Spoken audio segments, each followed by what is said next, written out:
welcome for Chris Thompson.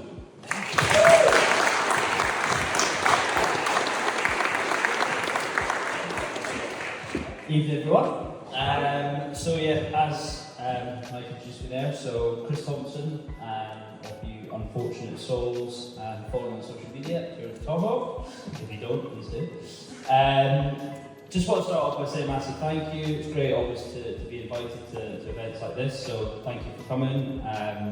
Obviously being a local lad as well, it's good to come down, and it's really probably one of the best parts of doing these sorts of challenges is being able to sort of give back and discuss my journey and hopefully inspire those that maybe don't run or do run a little bit to sort of push themselves out of their comfort zone and do something a little bit crazy, like I did.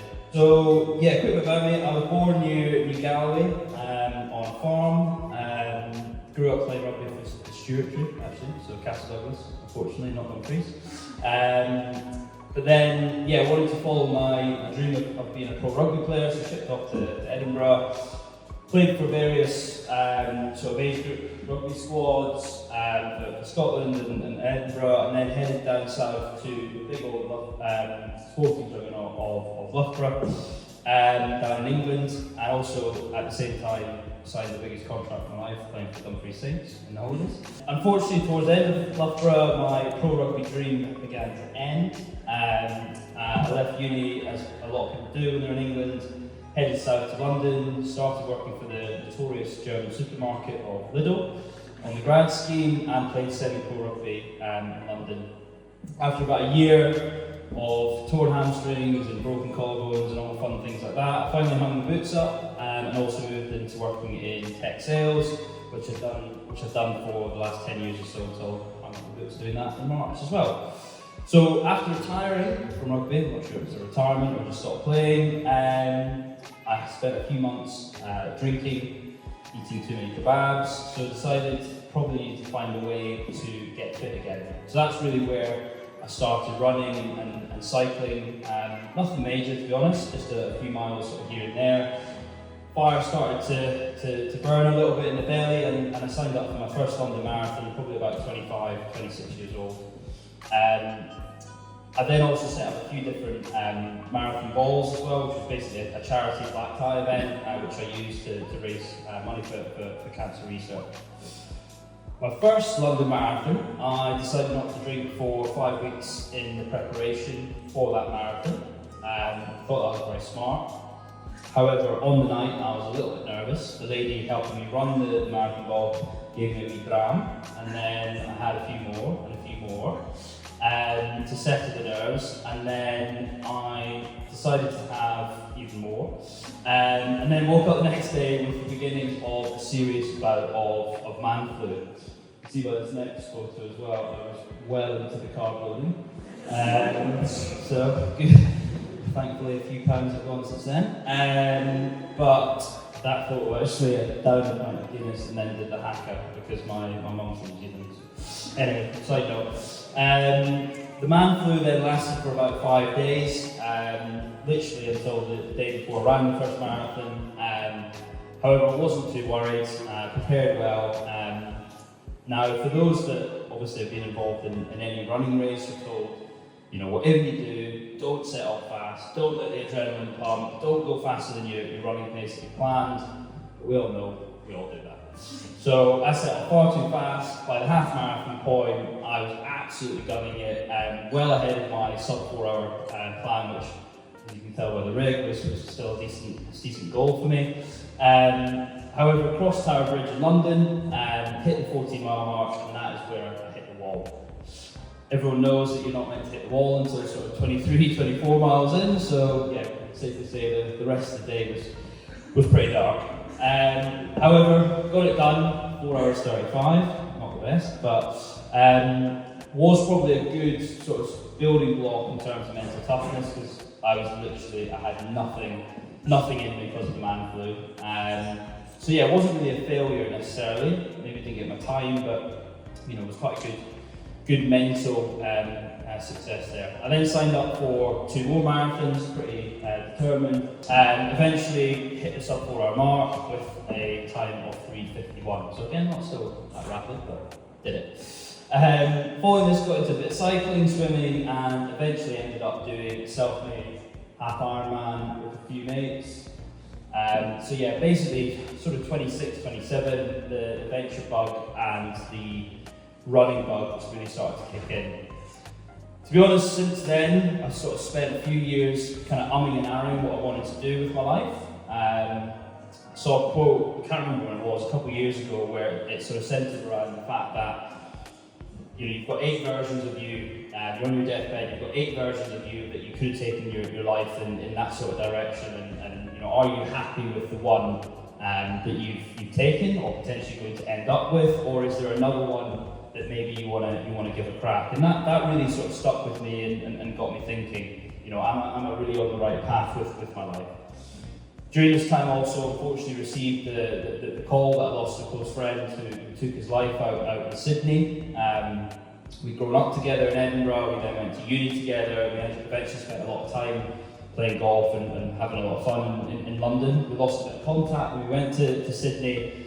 This was pretty heartbreaking, if I'm honest. And I've spoken a lot about sort of mental health and things like that on social media before. And I think it's really important to sort of talk about that. I had a real challenge around depression and anxiety after my mate's situation. But I think it was a really good sort of trigger point for me, thinking, right, I want to do something more with my life. I want to give back. To handle my mate, there he is, the gorgeous bugger, the Glaswegian lad.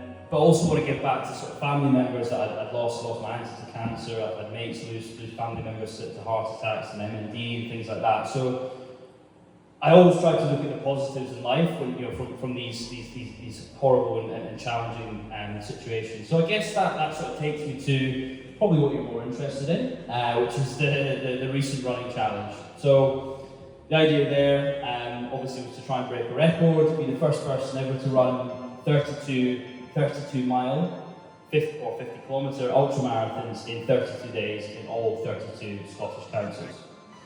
I've always been a bit of a planner in my life, but this was actually quite a last minute idea, as I was talking to Danielle about earlier. I was sort of daydreaming and planning about larger global running challenges that I'm potentially going to be doing in the future. And I sort of thought, right, I should probably, just started ultra running, I should probably get something under my belt to prove to others that I could do it, but also prove to myself that I can do it. Because I actually hadn't done an ultramarathon until December last year, and then in January I decided to run 32 of them. So you start to understand how my crazy little brain works. In terms of training as well, so from that point, so I basically, in November last year, I ran 300 miles for November, again to give back to men's mental health. Prior to that, again, apart from the three London marathons, I hadn't done a lot. So sort of just want to get the message across that anyone can sort of do what I did. I probably run a few halves in sort of October and September, but really November started to kick on, did 300 miles, so about 10 a day, and then got to the end of it, I was like, actually my body's alright, I feel okay, we're coming into December, we're working sales in London, I'm going to get fat, I'm going to get depressed in December, drinking too much, eating too much, I'm not going to do that this time. So I upped it to 500 miles in December. Again, I was like, right, great, I've done a marathon before, so I did a few ultra marathons, just sort of on my own. So I did a 30 miler, 40 miler, and I think I did a 60 miler, which I thought was 100k, but it was actually 98k, so that was disappointing with Strava. Anyway, and then so I ran those 500 miles in December, and again, actually finished, I did the marathons through Christmas, so I actually got up about 2 a.m. Christmas Day, ran a marathon with my brother in the back there, has had a little girl, so I didn't want to take all the attention on me, I do love it. I didn't want to put it all on me and actually have a nice Christmas with the family. So I finished with 10 marathons in a row in December. So again, gone from not really doing any running to running a bit in November to then doing some ultras and finishing with 10 marathons in a row. Not necessarily fast, but got it done. So that's when I decided, right, I actually feel fine at the end of December as well. So let's sort of up the game here. Let's do a bit more. So that's where the brain fog started spinning a bit. So I did what every person does, straight onto Google, running marathons. There's lots of them, as you can imagine. John approached to Mainland, there's two lads have two brothers have just done, which is also linked for dementia recently. And at the same time, a guy JP who used to act in that brilliant TV show Made in Chelsea, he just ran all the cities in the UK, so he'd done 70 marathons in 70 days. So I was like, there's still some cool stuff out there that no one's ever done before. So that made me think, right, what about if I ran a marathon with the Council of Scotland? At this time, I had no idea how many councils there were in Scotland. So again, really good planning for me. Found out it was 32. I was like, okay, that's fine, we could run a marathon, but actually, for marketing purposes, social media might be better to do 32 miles, 32 days, and 32 Council of Scotland. So that's really how it came about. So not a huge amount of planning. The training side of things, obviously November, December, got some good miles on the legs, and then basically from about February, March time of this year, when I sort of decided I'm really going to do this, the training side of things was pretty basic. So 5k on Monday, 10k, a very light gym session, try and strengthen the legs and things like that on a Tuesday. Wednesday 10k, Thursday probably a half. So again, just trying to get the daily miles in, and then Friday a gym session, and then Saturday a long run. So again, nothing spectacular, nothing extraordinary there. So March, I basically decided I'm going to do it. So sort of end of March, I've got about 2 months to get some sponsors to actually plan this whole thing and try and get some free running gels and things like that. And during that time, I also had a number of stag do's and weddings, which really helped the preparation. The day arrives, and 5th of June 2024, where I kicked things off in our lovely town of Dumfries. Started on the sands about 5 a.m, where reason for starting so early is I had a flight that evening from Glasgow to the Outer Hebrides. Again, didn't really know how long it was going to take. The flight was at 6 p.m. I thought, I'm going to give myself a buffer here. But yeah, actually, that first ultra was pretty easy. Obviously, there's loads of adrenaline in the body, and that photo there, I basically tried to finish every ultra, or as many as I could, with something I call the memory mile. So I'd have an alcoholic, or I think that's a 0, non-alcoholic beer, depending on how I felt, to sort of remember those we've lost. Quite a nice way to warm down, nice way to actually get some chat with someone, and remember those that we've lost, and remember those that are sort of struggling, and again, just a really nice way to have a discussion. Not that we didn't knock off during the running, but just a nice way to make sure we did.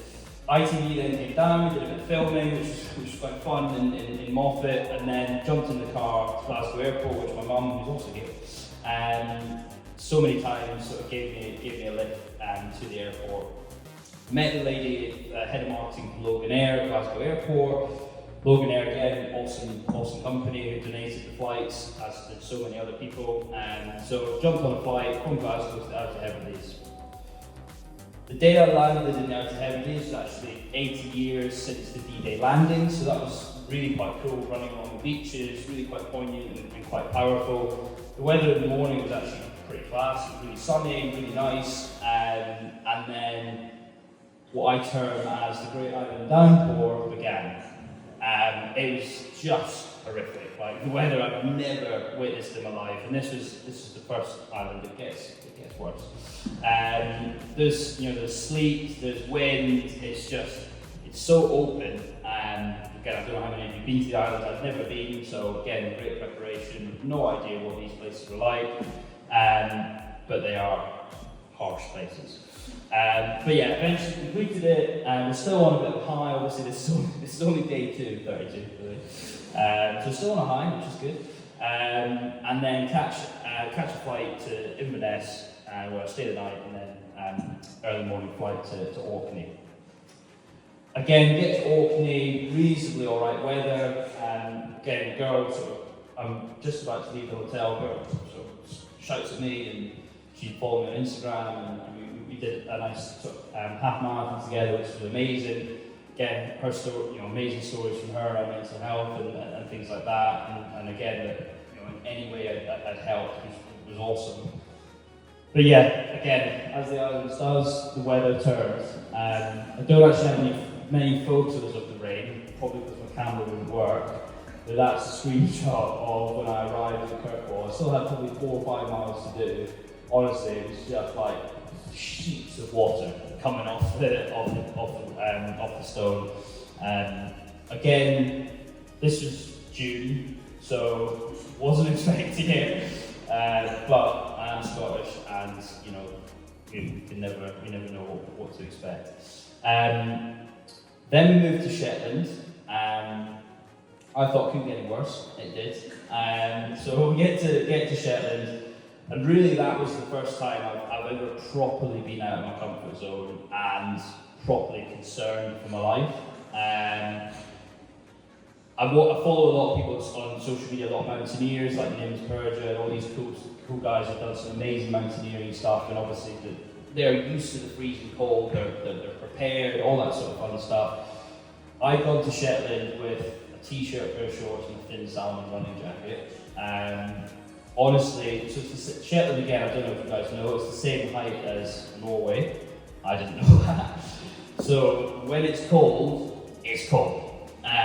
So again, only thing I can sort of relate it to is if anyone's been skiing, you've been caught on a chairlift and you're a really long run and you're absolutely dying. But even then, you're wearing salopettes and jackets and things like that. So yeah, it was horrific. There was sleet, rain and hail at the same time. Don't know how that happens. The wind was horrific. Again, in Shetland, there's not really any trees. I think they actually genuinely have to import the trees. So the wind just sweeps straight across the island.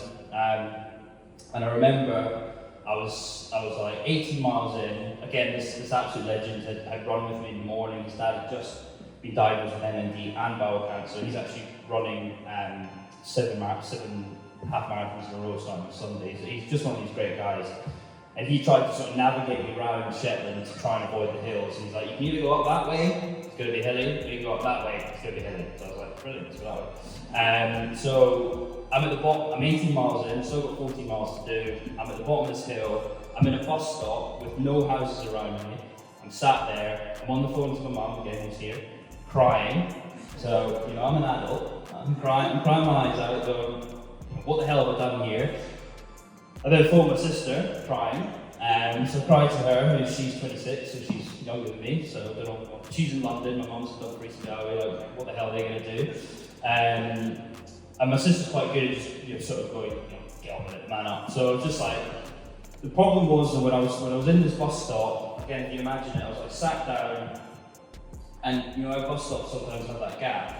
So the rain and the sleet was then bouncing off the gap and onto my legs. So I was like, there's no escaping this. So like, I had to get up, I had to get going, and that was really the only way. So yeah, got up, got going, and honestly, it was the most horrific 14 miles of my life. My mum actually phoned the hotel, got them to open my room, get all my jumpers, bring a taxi to then put clothes on me, as well, just to try and keep me alive, basically. So that was fun.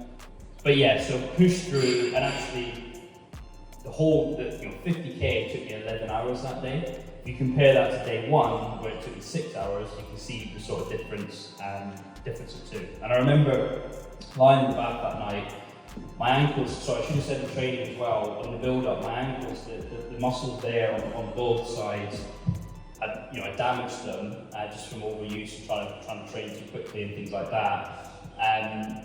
And they flared up on day 4 in Shetland. So I was lying in the bath that night just thinking, what have I done here? So today was honestly the hardest day I've ever had in my life, mentally and physically. Oh, the hills, the sleet, the hail, freezing cold wind, rain. It's just all almost a bit too much today. So sorry for not putting up that third story, or and the ankles and bits as well. So keep fighting. The hardest day was yet to come, and that was day 5, where I basically, the reason it was so difficult was the first flight out of Shetland was on the Sunday, was at 1 o'clock.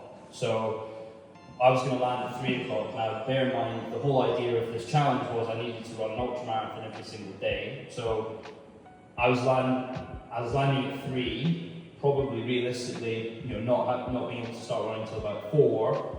So that means I only have 8 hours to complete it before 12, and I've just run an ultramarathon in 11 hours, and this is the day before. So I'm lying in bed, there's some anxiety going through. Landed, flew out of Shetland, which I later termed Mordor, flew out of there, landing Glasgow at 3, that's fine. Typical, my holdall bag takes 45 minutes to arrive. Classic, thank you Glasgow Airport. 45 minutes later, so then my mum's waiting in the pickup, God knows how much she had to spend to stay there for 45 minutes. Get in the car, strap my ankles up, strap up my toes, my feet, put some clothes on, some clean clothes, and then she's bombing it out of Glasgow Airport to the first roundabout in Inverclyde, the council there. Drops me at the Burger King on the Greenock roundabout if anyone's ever interested, and I'm with the knowledge then, so it's 4 o'clock, I've got 8 hours to complete 32 miles, which, as I say, yesterday, where my body was better than it is today, took me 11. So I'm like, but again, sort of the thing I want to sort of touch on there is like, the human body and the human mind is unbelievable. You can do stuff. So at 11:45 p.m, oh, that's me in Shetland, I should have shown that one. Happy as Larry in Shetland. It's 9 o'clock at night. At 11:45 p.m, we took the last step and last stride in Inverclyde. So it's taking me 11 and a bit hours the day before, and it's only taking me 7 hours 45 minutes. And my ankles were shot. My mind was all over the place. That's my brother, who's also here, he joined me, my mum joined me, a guy actually who was the Scotland Under 20 decathlon champion. He was brilliant on the day because he'd never run further than 10k, and he was like, I'm going to do this with you. And he was like 18, and I was like, fuck, if this guy can do it, then legend. So, get them all done before 12 o'clock. Bear in mind, we've only done 5. So we've got a lot to do. We've got 27 to go. So ultra 6 to 15 were pretty hard going. The ankles were really, really sore. Like I remember trying to walk down the stairs in Shetland, and the hotel room was like, what the hell are you doing? Basically, it was just mental. Blisters everywhere. So I was going to put a photo up of my feet. Then I thought it's Friday night, people don't need to see that. But just imagine. Blister on every single toe, covering the toes, and then the whole of your foot blistered. Like it wasn't something. If you want to know, I'll show you on Instagram afterwards if you want. But it was horrific. I'd never run many ultras in a row, so I didn't really know what I was doing with my feet. Kept hearing that gotta look after your feet, and things that are in contact with the floor. So again, just went on Instagram and looked at some various people who run 100-mile races or whatever, and looked at how they strap their toes up. Turns out I'm probably doing it very wrong, clearly, because I had loads of blisters. So after about day 10, I decided I was not going to strap my feet up, not going to strap my ankles up, and actually ran without it. It was a lot better. So there's a lesson for you: go strap your feet up. Day 15 and 16! So my journey from there basically took me up the west coast. So firstly, obviously did Inverclyde, then went round all the beautiful suburban councils of Glasgow, like East Kilbride and South Lanarkshire, and all those beautiful places. Then up to Argyll and Bute, Highlands, Fort William, all those places were actually amazing. Few road closures, all these sorts of things. We actually got a puncture in the car. The spring in the back wheel broke, so there's just lots of fun things that you expect to happen. Aberdeen was literally like Greece; it was like 100 degrees, which was a lot nicer than running in Shetland, but still very hard for other reasons. And from about ultra 19, which was in Moray, which is again sort of Peterhead Running Club, ran with me, and they were legends again. I think it was 4 or 5 of them had never run an ultra before. Some of them had only ever run a half. A lot of my mates came up from London or down from Edinburgh as well, and they'd never run it as well. And they just went, do you know what, you're doing it, I'm going to do it. But from day 19 onwards, the ankles somehow started to heal themselves. So the human body, again, just the power of it is unbelievable. And again, it's probably not a good thing to say, but as runners, you probably can run from injury. But I didn't tell you that. Physio's here somewhere. I was like, well, what are you saying? So, apologies. But yeah, ankles got better, the mind started to get better, which was awesome.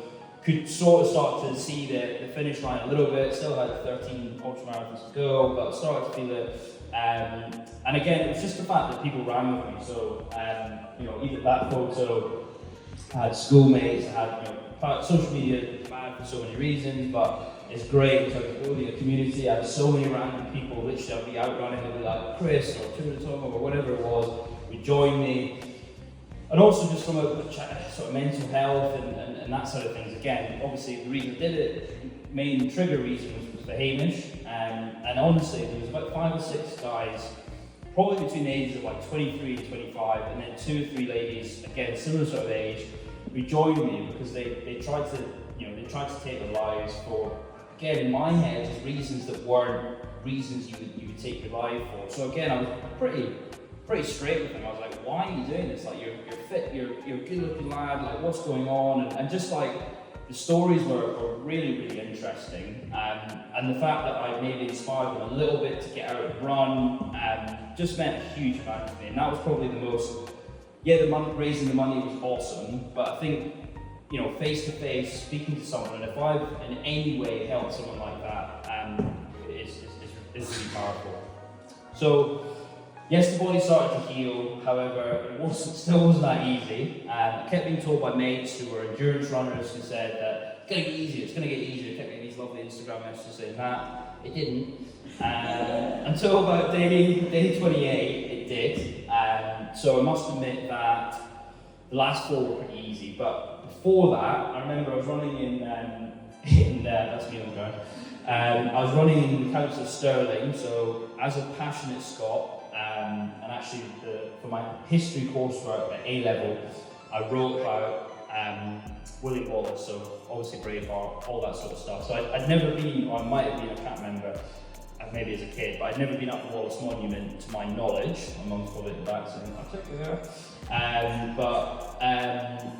So again, I was like, as I did, every morning I sort of Googled, I redid the route because my ankles were buggered and I needed flat, so I sort of redid the route every morning, plus all social media side, which was great fun. And then I also looked at sort of key points, or some points of interest to go and have a look at. So Wallace Monument came up, I was like, great. I had no idea the incline of that, didn't realise it was really a hill. Got to the bottom of it, I was with 2 guys who followed me from Instagram, two lads from school. I was only 10 miles in, I was like, okay, let's go up there, it'll be fine. Went up there, I don't know if anyone's been up there, it was literally a mountain. So got to the top, was absolutely exhausted, got my photo with William Wallace, great for socials, and then ran back down. Literally, this was like 10 miles in, I had 22 miles to go, and I was like, I am absolutely pooped here. Then again, the fueling and stuff was pretty good, so I worked out what my body needed. Actually, a lot of it was chocolate bars, which was always good. But no, I worked out, I had to eat solid foods as well, so some sandwiches and obviously chocolates and gels, and not have too many gels, not have too much caffeine because I get a bit too shaky and would feel my head would hurt and that sort of stuff. So I started the nutrition side of things. I've now, which is great, I've sort of learned what my body works well on. So for example, sweets, which I love, even just socially. I found that if I ate even a whole pack of Haribo or anything like that, it did nothing. Whereas if I took like a gel or whatever, or a sandwich, it had a massive impact. So I couldn't really work out why I was like this. So this is like mile mile 15. Yes, probably because I ran all this morning, that's why.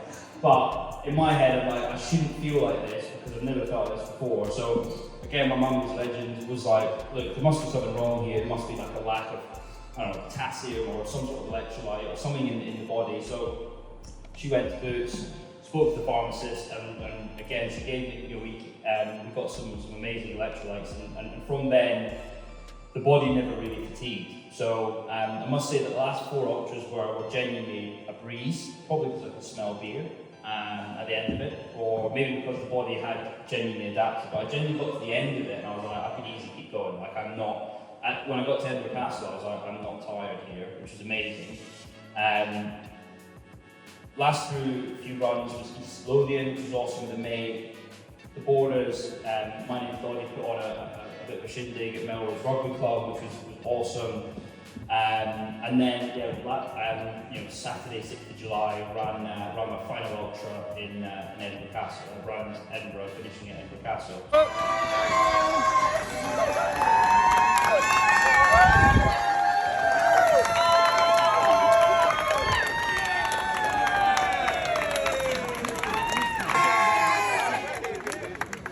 Overall was 1,658 kilometres, 1,035 miles, so that's further than John O'Groats to Land's End.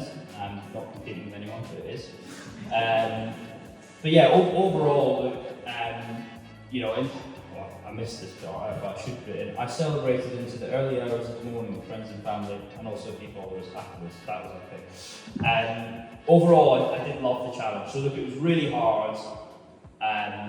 But it was like hard in a good way. I know all those who run or do exercise, that sort of pain element, it was like always sort of a good pain. Maybe a bit sick in the head, but I felt it always was. The other good bits was I was able to eat whatever I wanted. So I genuinely had 20 fish and chips, maybe even more, but it was definitely 20. The great thing about parts of Scotland as well is they go, do you want a large chips or a small chips? I don't think we do it here, but definitely don't do it in Edinburgh. And it's like, I'll have a large chip, it's always 2 fish. So just started to have 2 fish and chips, which was epic. It was also awesome to see different parts of Scotland. So again, I've never been to the islands, probably never go back to the islands. And then I hadn't been to other parts as well. So that was amazing. As I touched on, again, being able to, in any way, and again, I'm not big-headed enough, although I might come across it, I'm not big-headed enough to believe that I can have an enormous impact on someone, but if I've genuinely had any impact on any one of those young individual guys who came out, I got amazing messages from people and they've been inspired by it, and still do to this day, get some random messages and things, and like I say, that guy who's doing those 7.5 marathons in a row, like that's the power of these sorts of things, and that was amazing. I got free massages, most of my hotels were free, all these sorts of things, like everyone really just came together, and that was again, restored my view of humanity, which was amazing.